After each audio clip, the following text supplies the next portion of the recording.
Abbiamo giocato alla pari contro la corazzata di questo campionato. Abbiamo preparato bene insieme ai ragazzi in settimana, in pochi giorni, perché col turno infrasettimanale purtroppo non è stata potuta abbiamo potuto preparare bene, però i ragazzi hanno fatto una grande partita, abbiamo creato diverse occasioni. È chiaro che poi sull'1-0 abbiamo concesso qualche ripartenza a loro che hanno sprecato, ma ci sta, però penso che avremmo meritato ampiamente il pari.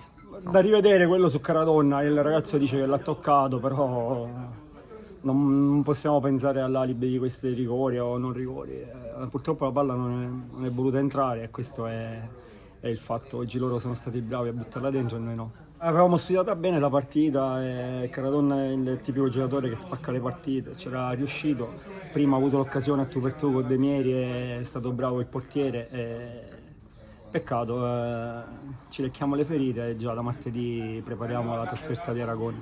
Grallo veniva da un infortunio, non doveva giocare, ha giocato, ha fatto bene i primi 45 minuti, poi non ne aveva più perché si è allenato poco, però è solo fatica, sta bene. Settimana prepareremo quest'altra trasferta, incontreremo l'altra capolista Aragona insieme al San Giovanni Gemini, una squadra più forte, quindi cercheremo di fare un'altra gara importante e di recuperare punti che abbiamo perso oggi. Siamo una matricola e quindi abbiamo trovato questo campionato che è importante, duro, ogni partita è tosta qualsiasi sia l'avversario, quindi sarà un campionato durissimo fino alla fine.